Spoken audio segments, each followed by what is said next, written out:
Living organisms जो कितने भी एक्सट्रीम एनवायरनमेंट में रहने के केपेबल है वो इवॉल्व हुए हैं और हो रहे हैं। सो ये सब देखकर जाहिर सी बात है हम अर्थ को इकलौता या एक यूनिक ग्रह मानते हैं। बट कई सारे रिसर्चर्स का यह कहना है कि ऐसे कई सारे दूसरे प्लैनेट्स हो सकते हैं जिनके एनवायरनमेंट अर्थ के एनवायरनमेंट से भी ज्यादा फेवरेबल यानी कि अच्छे हो। पर क्योंकि हम पृथ्वी पर रह रहे हैं और इसीलिए instead of looking for better planets हम अपना पूरा का पूरा वक्त अर्थ के मिरर इमेज ढूंढने में ही लगा रहे हैं, व्हिच इज टोटली रॉन्ग। और इसीलिए 5 अक्टूबर 2020 में Washington state university and the technical university of Berlin के एस्ट्रोबायोलॉजिस्ट डर्क शुल्स मकूच ने एक नए मिशन की शुरुआत की। इस मिशन के जरिए उन्होंने ऐसे प्लैनेट्स को अपना टारगेट बनाया जो हमारे पृथ्वी से सभी मायनों में बेहतर थे। एंड यू वोंट बिलीव उन्हें ऐसे प्लैनेट्स मिले भी, और वो भी एक या दो नहीं बल्कि पूरे 24 super habitable planets. So basically Schulze Makuch और उनकी टीम ने इन प्लैनेट्स को खोजने के लिए एक अलग ऑब्जर्वेशन करने का तय किया और इसके लिए उन्होंने क्राइटेरियाज की एक लिस्ट बनाई। और अगर कोई भी प्लैनेट्स उन क्राइटेरियाज को फॉलो नहीं कर रहा था, दैट मींस वो प्लैनेट सुपर हैबिटेबल नहीं था। So this was a simple way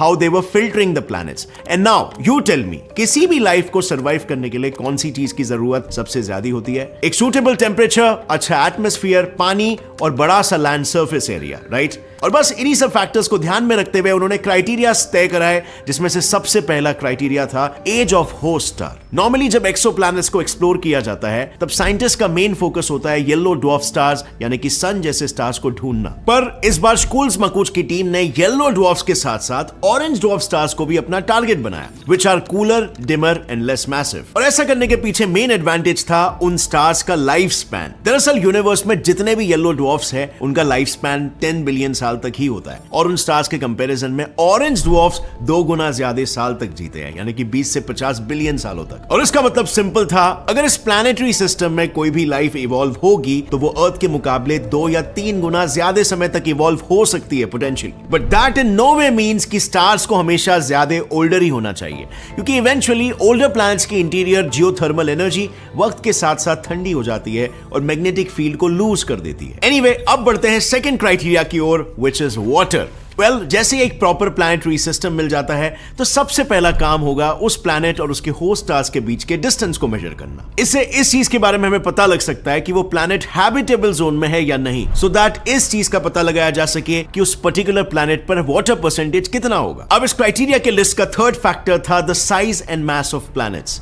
but अगर हम अर्थियंस की बात करें तो वैसे भी हमारी कोई यूनिवर्सल लैंग्वेज नहीं है, जिसकी वजह से हम एक लैंग्वेज बैरियर फेस करते हैं। और इससे एलिमिनेट करने के लिए आप जितने ज्यादा पॉपुलर लैंग्वेजेस सीख सकते हो उतना ज्यादा एडवांटेज आपके करियर को मिलता है। प्लस रिसर्चर्स के अनुसार आपका दिमाग भी ज्यादा शार्प होता है। इसके साथ नई लैंग्वेजेस को सीखकर आप दूसरों के कल्चर और हिस्ट्री के बारे में भी जान सकते हो। एंड इंटरेस्टिंगली, नई लैंग्वेजेस को सीखने के लिए हमें कोई महंगे बोरिंग कोर्सेस में अप्लाई करने की कोई जरूरत नहीं है, बिकॉज डुओलिंगो पर आप ये सीख सकते हो बिल्कुल फ्री और एंटरटेनिंग मैनर में। Duolingo world's most popular free language learning app है, जहां पर आप फ्रेंच, जर्मन, स्पेनिश जैसे 40+ लैंग्वेजेस को सीख सकते हो थ्रू इंग्लिश लैंग्वेज, और वो भी बस दिन के 10 मिनट देकर। अगर आपको इंग्लिश की प्रॉब्लम है तो डुओलिंगो में इंग्लिश सीखना बस किसी गेम खेलने जैसा आसान है, क्योंकि ये ऐप फोकस करता है आपके speaking, listening and reading skills पर। प्लस यहाँ पर सिर्फ 2 ही एक्सरसाइजेस करके आप बन सकते हो proficient in any language. In fact यहाँ आपको वैरायटी ऑफ टॉपिक्स जैसे ट्रैवल एंड जॉब अपॉर्चुनिटीज के साथ लैंग्वेज सिखाया जाएगा। तो देर किस बात की है, जाओ और डाउनलोड करो डुओलिंगो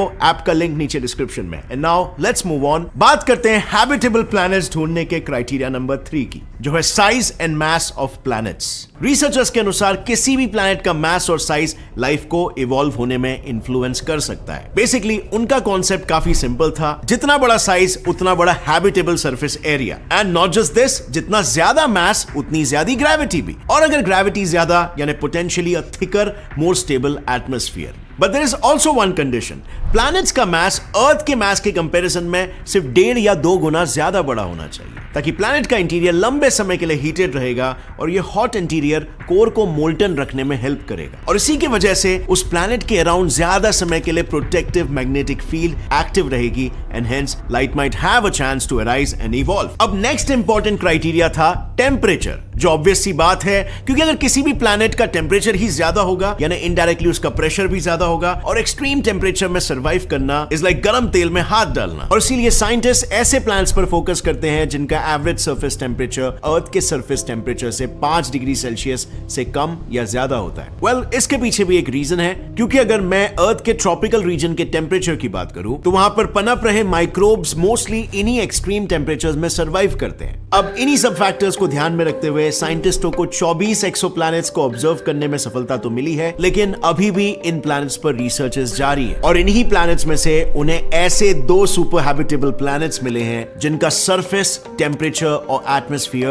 अर्थ के मुकाबले काफी ज्यादा बेहतर है, और वो 2 प्लैनेट्स है KOI 5715.01 और KOI 5554.01। साइंटिस्टों के अनुसार ये दोनों ऐसे प्लैनेट्स हैं जिस पर हर एक पॉसिबल चीज मौजूद है जो कि एक लाइफ को as we know it evolve होने के लिए नेसेसरी है। इन शॉर्ट, ये दोनों प्लैनेट्स लाइफ के एवोल्यूशन के लिए परफेक्ट प्लैनेट्स हैं। पहला प्लैनेट है KOI 5715.01, एक ऐसा प्लैनेट जिसका सरफेस टेम्परेचर अर्थ के सरफेस टेम्परेचर के मुकाबले 2.4 डिग्री सेल्सियस से कम है। साथ ही इस प्लैनेट का मास अर्थ से 7 टाइम्स ज्यादा है और साइज 8 टाइम्स ज्यादा है। दैट शोज लैंड का सरफेस एरिया भी ज्यादा है और ज्यादा मास की वजह से ग्रेविटी भी ज्यादा है, और इन्हीं सब फैक्टर्स की वजह से उस प्लैनेट का एटमॉस्फेयर भी काफी स्टेबल है। अब अगर वाटर सोर्सेस की बात करूं तो होस्ट स्टार और प्लैनेट्स के बीच का डिस्टेंस देखते हुए साइंटिस्टों ने यह अनुमान लगाया कि वहां पर बहुत ज्यादा मात्रा में वाटर सोर्सेज अवेलेबल है, which is a great thing. और अब बात रही KOI 5554.01 की, तो इस प्लैनेट का सरफेस टेम्परेचर 27 डिग्री सेल्सियस जितना है, यानी perfect for human body to survive. In fact इस प्लैनेट में हो रहे टेक्टोनिक प्लेट्स के मूवमेंट्स की वजह से यहां कंटिन्यूअसली नाइट्रोजन साइकिल शुरू है, और जैसे कि हम जानते हैं नाइट्रोजन साइकिल अर्थ के लिए काफी एसेंशियल है, क्योंकि बायोकेमिकल प्रोसेस की मदद से नाइट्रोजन मल्टीपल केमिकल फॉर्म में कन्वर्ट होता है, जैसे कि amino acids, proteins and even our DNA, which indirectly also helps us to clean up the environment. So जितना ज्यादा नाइट्रोजन होगा उतना इकोसिस्टम तेजी से इवॉल्व होगा और इनडायरेक्टली एटमॉस्फेयर भी क्लीन होगा। लेकिन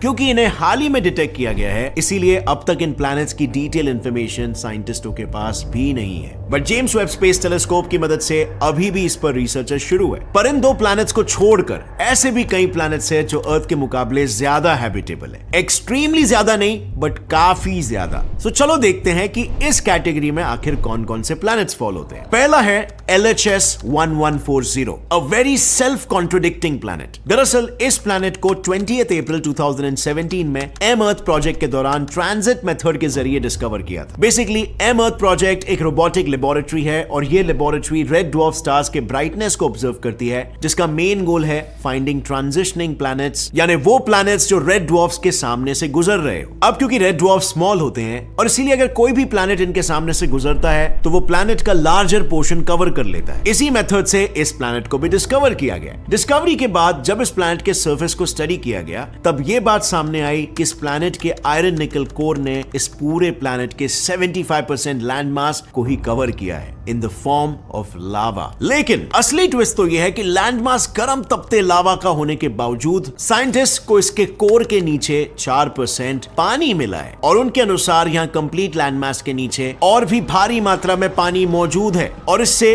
कई सारे एस्ट्रोनॉमर्स ने यह भी अनुमान लगाया है कि there could even be an underground water world. And not just this, पर अगर मैं इसके एटमॉस्फेयर की बात करूं तो इसके मैसिवनेस की वजह से यहां पर ग्रीन हाउस इफेक्ट ने एटमॉस्फेयर के साथ एक अच्छा बैलेंस बनाए रखा है। पर नेक्स्ट प्लैनेट तो ऐसा है कि साइंटिस्टों को वो इतना हैबिटेबल लग रहा है कि उन्होंने उस प्लैनेट पर एक्स्ट्रा टेरेस्ट्रियल लाइफ की जांच पड़ताल करने के लिए कई सारे मैसेजेस भी भेज रखे हैं, और वो प्लैनेट है लुइटन बी। 17 मार्च 2017 में इस प्लैनेट को रेडियल वेलोसिटी मेथड की मदद से डिस्कवर किया गया था। बेसिकली रेडियल वेलोसिटी मेथड में होता यह है कि दूसरे स्टार्स के रिस्पेक्टिव किसी एक स्टार की पोजीशन को ऑब्जर्व किया जाता है। अगर स्टार की पोजीशन कंटिन्यूअसली आगे पीछे हो रही हो, उसका मतलब उस सिस्टम में कोई तो मैसिव प्लैनेट एग्जिस्ट करता है जो उस स्टार को ग्रेविटेशनली इन्फ्लुएंस कर रहा है। सो जब इस प्लैनेट को ऑब्जर्व किया गया था, तब इस प्लैनेट के पोजीशन को स्टडी करते हुए ऐसा नोटिस किया गया था कि इस प्लैनेट पर वाटर कंटेंट बहुत ही भारी मात्रा में प्रेजेंट है। इनफैक्ट यहाँ पर किसी भी लाइफ के लिए essential materials like amino acids and hydrocarbons भी भारी मात्रा में प्रेजेंट है। In short, this planet seems to be just perfect.